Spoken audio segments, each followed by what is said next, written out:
kuranɛ aya min filɛ yaku ka marshe kɔtigɛ bali sɔrɔ jama ka aran jɔ i ka bitigida la i ka feerefɛn kunna nin kuranɛ aya in de b'a kɛ wallahi billahi nkali na ala bonyɛna maa o maa ye nin ta ka baara kɛ billahi i b'a ye e mana kɛ jagokɛla si o si ye jama bi aran jɔ i ka jagofɛn kunna n'i kɛla bitigi feerela ye n'i kɛla magasin feerela ye n'i ye nin baara kɛ yaku jama bi aran de jɔ ye i y'a faamu wa ka nɔgɔ kojugu kojugu nin kuranɛ aya in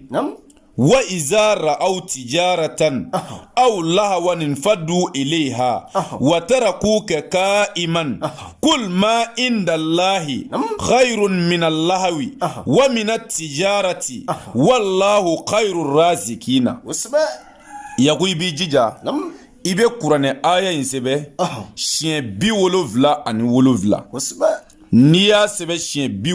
77 i b'a nasi bɔ n'i y'a nasi bɔ yaku i b'i jija ntigiɲɛ bɔgɔ i b'o dɔ ɲini k'o kɛ a nasi la ani sugu bɔgɔ i b'o ɲini k'o kɛ a nasi la n'i y'o fila ɲagami a nasi la parfum musku i b'o ɲagama la ka kasa tigɛ n'o ye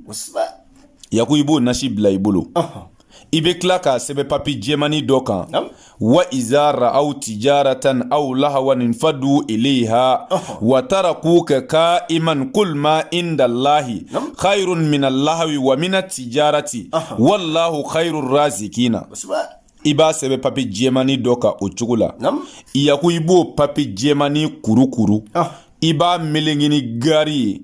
i b'a siri i ka bitigida la walima i ka magasin da la walima i ka jagofɛn kunna walima k'a bila i ka jagofɛn cɛ la cɛ o cɛ ye nin kɛ billahi nkali na ala bonyana yaku i bɛ jama fɛrɛntan de sɔrɔ i y'a faamu i kɛla jagokɛla si o si n'a y'i ja nin kɛ i ka taa fɔ kungo kolo kɔnɔ mɔgɔw b'i sɛgɛrɛ ye i y'a faamuya maa o maa ye nin baara in kɛ mɔgɔw bi tɛmɛ c'est-à-dire magasin falenw na minnu ta da ka nɔgɔ minnu ta da ma nɔgɔ mɔgɔw bi tɛmɛ olu bɛɛ la ka na jɔ e kelen kunna i b'a fɔ e kelen de ye feerekɛla ye sugu kɔnɔ n'i ye nin kɛ k'i sigi k'i ka magasin dayɛlɛ tɔw ta kɛrɛfɛ yaku mɔgɔw bi gɛrɛ i la u b'a gindo ɲini i bolo billahi u b'a fɔ k'i bi fɛn dɔ dɔn n'i kɔrɔbabali di n'i ye nin kɛ jagofɛn o jagofɛn na a dɔgɔya fara cɛya kan yaku mɔgɔw bi girin a kan i y'a faamu a bɛ kɛ komi sanu bilen de b'i kun ka yaala quoi o tumana jagokɛlaw n bɛ nin di aw ma fi sabilila min mana ta ka baara kɛ n'a ye yarabi ala ka barika don a la ala k'o kɛ alaya bonya kama kira kanu kosɔn sɔli ala rasuli yaku n'an bɔla yen n bɛ kuma iza wakati kan iza wakati ale de ye kuranɛ sura ye min min nafolo lase adamaden ma k'i ka ɲɛnamaya dilan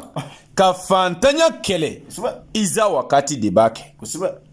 nafolofin kirikiri k'a lase adamaden ma nɔgɔya kɔnɔ karabali la k'a sɔrɔ i ma jinɛ baara kɛ i ma setanɛ baara kɛ i ma boli baara kɛ ka nafolo sɔrɔ karabali la kare han iza wakati baara don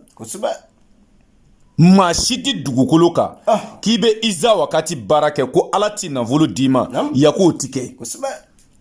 ni ala yɛrɛ m'i da nafolotigiya kama ala tɛ sɔn fiyewu e ka iza wakati baara kɛ i y'a faamu o tuma iza wakati baara ala kira yɛrɛ kumana iza wakati sura in kan diɲɛ dɔnnibaa bɛɛ y'a dɔn iza wakati nafolo sura don kuranɛ kɔnɔ cɛ o cɛ y'a kɛ i bɛ nafolo sɔrɔ o tuma ale baara yaku an b'a kɛ diɲɛ bɛɛ ye i kɛla cɛ ye o i kɛla muso ye o i kɛla denmisɛnnin ye i kɛla maakɔrɔba ye i bɛ se ka iza wakati baara kɛ an bɛ sariti minnu f'i ye n'i sɔnn'o ma an bɛ iza wakati baara k'i ye nkali na ala bonyana ala bɛ nafolo d'i ma o iza wakati baara yaku an b'a kɛ 30,000 ani sɛ jɛma den 3 nga i bɛ 15 de sara fɔlɔ ani ka sɛ sɔngɔ o ye 1000 ani 800 an bɛ baara kɛ baara ɲɛnen kɔ résultat sɔrɔlen kɔ i kɛlen kɔ k'a jaabi sɔrɔ i b'i ka wari tɔ sara i bɛ diɲɛ dugu o dugu i bɛ jamana o jamana i bɛ quartier o quartier i bɛ se ka Iza Wakati baara kɛ i y'a faamu o tuma Iza Wakati baara baara jɛlen don conséquence t'a la nɔgɔ yɛrɛ t'a la n'i y'a kɛ i b'a ye kun fa yakunu don ayi ala tɔgɔ dɔw bɛ yen yaku n'i y'olu kɛ dɔrɔn i b'a jaabi Iza Wakati nafolo ko sira kan ale ka teli kojugu o ye teliya dan ye maa o maa bi fɛ ka nafolo sɔrɔ diɲɛ kɔnɔ teliya la karabali la ka sɔrɔ i ma don dajugu fɛ ni ala ka kuranɛ jɛlen Iza Wakati baara don n'i y'a kɛ a bi kɛ o la mi segin a kan a charti yaku 30 don nka i bɛ 15 sara fɔlɔ ani ka sɛ sɔngɔ 1800 an bɛ baara kɛ baara ɲɛnen kɔ i b'i ka wari tɔ sara baara in bɛ kɛ nin cogoya na ka nafolo sɔrɔ ni ala ka kuranɛ jɛlen yaku a bi kɛ tan de o tuma garibukɛ ka téléphone numéro yaku n'i ye n wele a la ni ala sɔnna i bɛ garibukɛ yɛrɛ sɔrɔ plus 223 72 24 02 98 o de ye an ka téléphone numéro ye o tuma n'i ye weleli kɛ nin numéro in na ni mako bi Iza Wakati baara la yaku i b'a sɔrɔ i y'a faamu o tuma na maa minnu ka sababu b'an bolo ala k'olu ɲɛsin an ma ala k'olu ɲɛsin an ma maa o maa ka sababu b'an bolo k'an bɛ se k'a tigi dɛmɛ ka bɔ a ka gɛlɛya kɔnɔ ka bɔ a ka fantanya kɔnɔ yarabi ala k'o tigiw ɲɛsin an ma ala k'o kɛ ala ya bonya kama kira kanu kosɔn sɔli ala rasuli yaku Iza Wakati baara dogolen tɛ bilen e m'a ye karamɔgɔ bɛɛ bɛ ka kuma a kan wa i m'a ye karamɔgɔ bɛɛ donna la wa mais garibukɛ in bi m'a to an bɛ kuma Iza Wakati kan kango ma ti nɔrɔ dɔgɔli la gansanw mɔgɔw ye tiɲɛ ye sa u y'a dɔn nafolo baara yɛrɛ min ka teli o de ye Iza Wakati o de la karamɔgɔ caman bɛ yen minnu bɛ k'u ta bila ka yɛlɛma garibukɛ ta la tiɲɛ yelen bɛ fili ya caman bɛ ka kuma Iza Wakati kan bi n k'a jalen don mɔgɔw bɛ y'u tile ka weleli kɛ karamɔgɔ n ye baara kɛ a ɲɛna karamɔgɔ n ye baara kɛ a ɲɛna n ye nin bonya in k'i ye n bɛ nin bonya in k'i ye o dogolen bɛ maa la wa mais o ye diyagoya don mɔgɔw ka don a la nka o ye alhamdulilayi an b'a ɲini karamɔgɔw fɛ minnu bɛ ka kuma a kan u k'a kɛ ala kama u kana na o baara in fɛnɛ kɛ ɲuguntɔfɛn ye an bolo u kana na kɛ baara lafulen ye an bolo n'i t'a dɔn i dadi n'i t'a dɔn na garibukɛ b'i kala la yɔrɔ kɔnɔnajɛlenya kuma don dɛ n bɛ nin di mori denmisɛnninw ma fi sabilila o tuma yaku ni mako bɛ Iza Wakati baara la weleli kɛ bilahi n'i y'a kɛ ala yɛrɛ sɔnni don a bɛ nafolo d'i ma